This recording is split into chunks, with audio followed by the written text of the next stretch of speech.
পৌঁছে গেছি হাওড়া স্টেশন। আর হাওড়া স্টেশন মানে নতুন একটা জার্নি। আর আজকে আমরা জার্নি করব 13015 কবিগুরু এক্সপ্রেসে।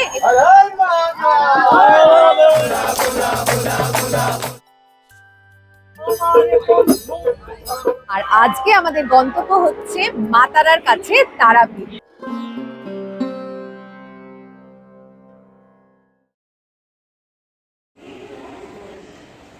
পৌঁছে গেছি হাওড়া স্টেশন। আর হাওড়া স্টেশন মানে নতুন একটা গন্তব্য। প্রায় 9 বছর পর আমি তারাপীঠ যাচ্ছি, তো ভীষণই এক্সাইটেড।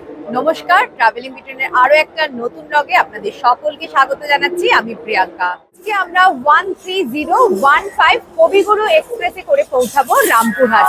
আর এই পুরো জার্নি কিন্তু আমি আপনাদের সঙ্গে শেয়ার করব, তাহলে সঙ্গে থাকবেন। আজকে কিন্তু আমরা জার্নি করছি সেকেন্ড সিটিং এ। আমাদের কোচ নাম্বার হচ্ছে D3। এই ট্রেনে একটা এসি কোচ আছে আর 3টে সেকেন্ড সিটিং রয়েছে। আর সবই জেনারেল কোচ। আর সেকেন্ড সিটিং এর ভাড়া পড়েছে 110 টাকা করে। আর এসি কোচে আপনাদের ভাড়া পড়বে 400 টাকার আশেপাশে।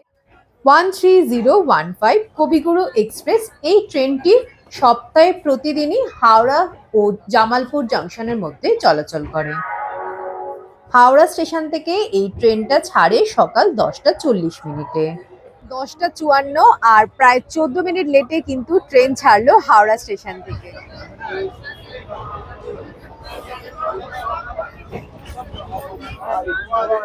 রামপুরহাট পর্যন্ত এই ট্রেনের মোট স্টপেজ আছে 7টা, হাওড়াকে বাদ দিলে। আর রামপুরহাটকে যদি বাদ দিই তাহলে মোট 6টা স্টেশনে কিন্তু এটা দাঁড়াবে। আর আমাদের প্রথম আজকে স্টপেজ হচ্ছে ব্যান্ডেল।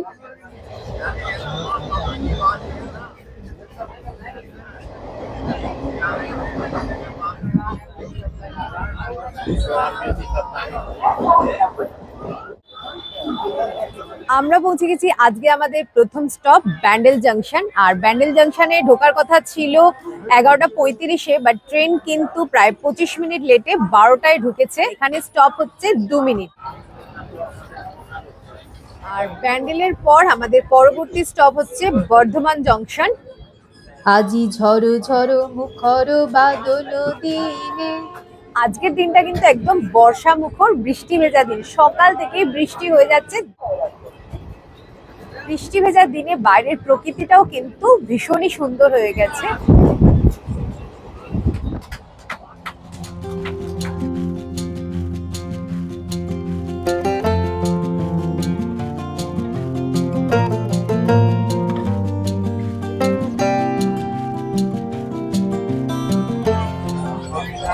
আজকে এই ট্রেনে আমাদের কোচে কিন্তু একটা বেশ বড় একটা গ্রুপ উঠেছে, যারা যাচ্ছে বৈদ্যনাথ ধাম বাবার মাথায় জল ঢালতে। আমার চ্যানেলে কিন্তু একটা বৈদ্যনাথ ধামের ডিটেলস ভিডিও রয়েছে। যারা বৈদ্যনাথ ধাম যেতে চান, সেখানে কিভাবে মন্দির দর্শন করবেন, কোথায় থাকবেন, কিভাবে যাবেন, সম্পূর্ণ সেই ভিডিওর লিংক আমি আই বাটন আর ডেসক্রিপশনে দিয়ে দিলাম। আপনারা চাইলে একবার দেখে নিতে পারেন।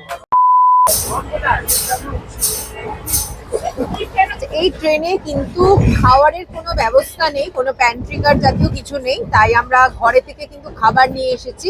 আর সেটাই আমরা আজকে লাঞ্চ করছি বলতে পারেন। পরোটা আর ঘুগনি। আর এটা কিন্তু বানিয়ে নিয়ে এসেছে আমার ননদ দিদি ভাই।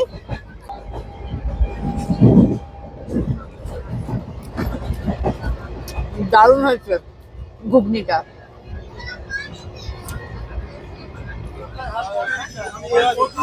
একটা ইনফরমেশন দিয়ে রাখি, আমি আপনাদের বলেছিলাম যে এখানে প্যান্ট্রি কার নেই, কিন্তু এখানে আউটসোর্স ক্যাটারিং সার্ভিস রয়েছে। তো খাবারের অর্ডার নিতে আসছে, তো এখানে আপনারা থালি পেয়ে যাবেন, ভেজ থালি, এগ থালি। তো যেহেতু আমি ভিডিও করছি তাই দাম জিজ্ঞাসা করলাম, দাম আপনাদের আমাকে বলতে চাইনি। তো আপনারা কিন্তু খাবার পেয়ে যাবেন।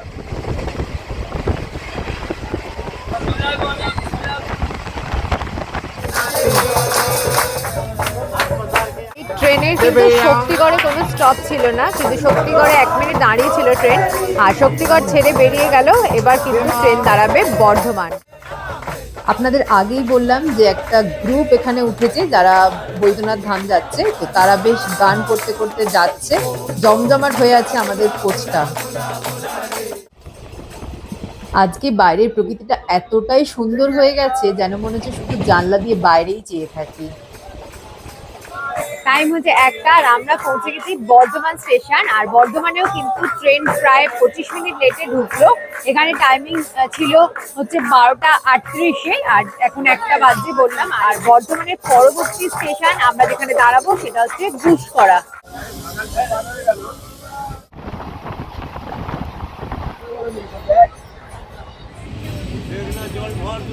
ট্রেন পৌঁছে গেছে ঘুষকরা, আর ট্রেন কিন্তু ঘুষকরা ঢুকেছে প্রায় 28 মিনিট লেটে। ঘুষকরার পরবর্তী স্টপেজ হচ্ছে বোলপুর শান্তিনিকেতন।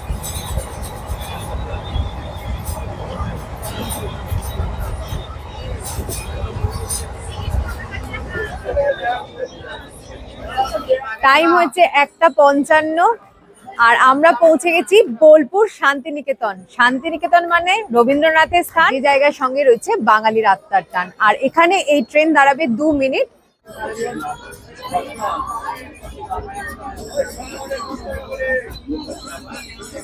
এর পরের স্টপ হচ্ছে প্রান্তিক। এখানেও কিন্তু ট্রেন শান্তিনিকেতনে প্রায় 25 মিনিট লেটেই ঢুকেছিল।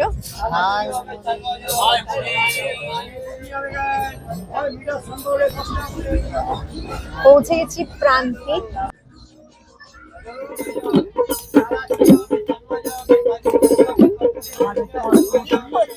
ট্রেন ছেড়ে দিয়েছে প্রান্তিক থেকে, আর প্রান্তিকের পর এই ট্রেনের পরবর্তী স্টপেজ হচ্ছে সাঁইথিয়া। আর সাঁইথিয়ার পরেই কিন্তু আমরা পৌঁছে যাব আমাদের গন্তব্য স্টেশন রামপুরহাট। 25 মিনিট লেটে ট্রেন কিন্তু পৌঁছে গেছে সাঁইথিয়া জংশন।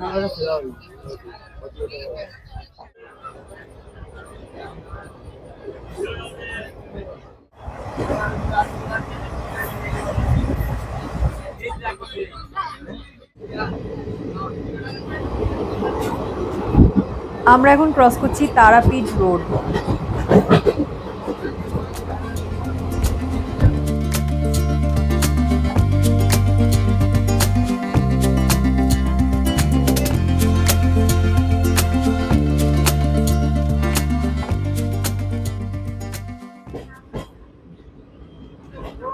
এইদিকেই পড়লো।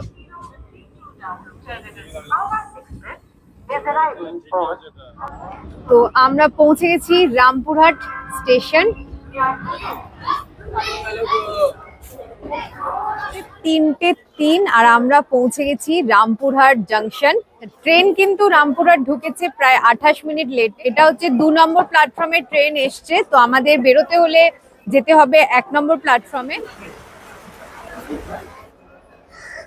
আমরা কিন্তু ওভারব্রিজ ক্রস করে চলে এসেছি 1 নম্বর প্ল্যাটফর্মে, কারণ 1 নম্বর প্ল্যাটফর্ম থেকেই এক্সিট করতে হবে। এক্সিট গেট 1 নম্বর প্ল্যাটফর্মেই রয়েছে।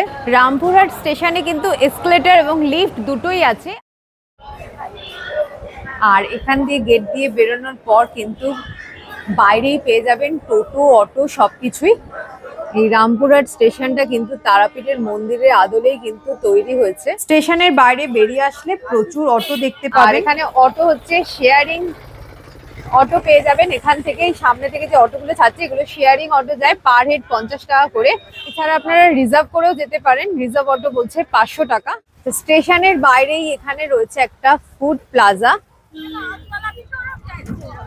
আমরাও এখান থেকে একটা শেয়ারিং অটো করে নিয়েছি। রামপুরহাট স্টেশন থেকে তারাপীঠের মন্দিরের দূরত্ব 9-10 কিলোমিটার হবে।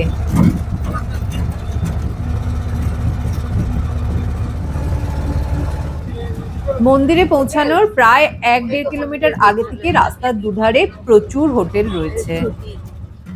অটো ঢুকতে না ঢুকতেই বিভিন্ন হোটেলের দালালরা দেখুন ছুটে ছুটে আসছে। এই সামনে হচ্ছে তারামা সরণি, আর এইদিকেই রয়েছে মন্দির। এখানেও কিন্তু প্রচুর হোটেল রয়েছে। মা তারা সরণি রয়েছে, তার উল্টো দিকে যে রাস্তাটা আছে সেই রাস্তাতে কিন্তু প্রচুর হোটেল আছে। তো আমরা এখানেই একটা হোটেল নিয়ে নিয়েছি। এখানে কিন্তু কম বাজেটে আপনারা হোটেল পেয়ে যাবেন। ভক্তি ভবন, আর এটা হচ্ছে একদম ভারত সেবাশ্রম সংঘের ঠিক পাশেই রয়েছে। তো এখানে আমরা গ্রাউন্ড ফ্লোরে 2টো রুম নিয়েছি। তো চলুন আপনাদের একটু রুমগুলো দেখিয়ে দিই। এই হচ্ছে একটা রুম। ঢুকেই সামনে বেড রয়েছে, ডান দিকে একটা মিরর রয়েছে। বেডটা বেশ বড়, মোটামুটি 3 জন ভালো মতো শুতে পারবে। এসি রয়েছে, ফ্যান রয়েছে, আর ওয়াশরুম হচ্ছে ওয়েস্টার্ন টয়লেট, আর গিজারও রয়েছে। এই হচ্ছে আর একটা রুম। আর এখানেও সমস্ত ফেসিলিটিস রয়েছে। রুমগুলো একদম নতুন তৈরি হয়েছে, তাই বেশ পরিষ্কার পরিচ্ছন্ন। আর পার ডে পার রুমে ভাড়া পড়েছে ৬০০ টাকা করে। আমরা এখন ফ্রেশ হয়ে যাচ্ছি মন্দিরের দিকে। মন্দিরে সন্ধ্যা আরতি দেখব। মন্দিরে যাওয়ার রাস্তার দুধারে রয়েছে প্রচুর দোকান, নানা রকমের জিনিসের দোকান এখানে রয়েছে।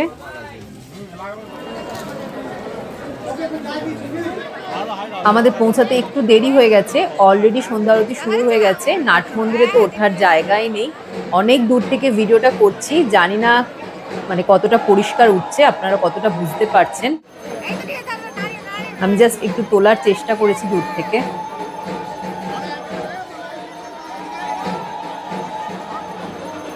মন্দির চত্বরে একটা স্ক্রিনও লাগানো রয়েছে, সেখানেও আপনারা আরতি দেখতে পাবেন। সন্ধেবেলায় আমরা এখন চলে এসেছি তারাপীঠের মহাশ্মশানে।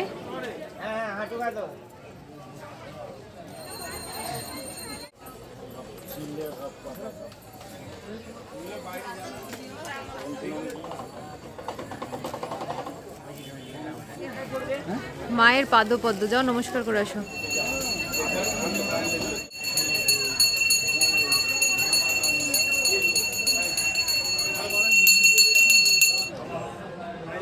যেহেতু তারাপীঠ হচ্ছে সাধনার পীঠ, তাই এই শ্মশানে আপনারা প্রচুর সাধু সন্ন্যাসী দেখতে পাবেন। আর এখানে বিভিন্ন সময় বিশেষ বিশেষ দিনে, বিশেষ অমাবস্যার দিনে এখানে নানা রকম পুজো আচ্ছারা যাগযজ্ঞ হয় দোষ কাটানোর জন্য। তারাপীঠে এসে যদি রান্না করে খেতে চান তাহলে কিন্তু এখানে প্রচুর দোকান এরকম রয়েছে। তারা সরণি রয়েছে, তার ঠিক উল্টো দিকের এই রাস্তাটায় এখানে কিন্তু প্রচুর দোকান রয়েছে। এখানে কিন্তু আপনারা মাংস কিনে এনে দিলে এখানে রান্না করে দেয়। কত নিচ্ছ রান্না করতে? 100 টাকা কিলো। 1 কেজি চিকেন রান্না করতে 100। চিকেন মাটন একই রেট? 50 টাকা বেশি। 150 মাটনে। আচ্ছা, সব মশলাপাতি দিয়ে, তাই তো? আমরা শুধু কিনে দেবো। আর রান্নায় যদি আলু, টমেটো, ধনেপাতা, ক্যাপসিকাম দিতে চান তাহলে আলাদা করে আপনাকে কিনে দিতে হবে। তার সঙ্গে আপনারা রুটিও নিয়ে নিতে পারবেন। রুটির দাম 5 টাকা পিস। যখন আপনারা অর্ডার দেবেন তো এরা একটা নাম্বার আপনাকে দেবে, প্রুফ যে আপনারা এখানে রান্না করতে দিয়েছেন। আর মোটামুটি 1 ঘন্টা সময় লাগবে। যখন খাবেন তার 1 ঘন্টা আগে রান্না মানে অর্ডার দিয়ে গেলে আপনার রান্না কিন্তু রেডি হয়ে যাবে। আগামীকাল আমরা ভোর ভোর যাব মায়ের মন্দিরে পুজো দিতে, দর্শন করব। সেই সব কিছু শেয়ার করবো আমি নেক্সট ভিডিওতে। আজকের ব্লগটাকে এখানেই শেষ করছি। সকলে ভালো থাকবেন, টাটা।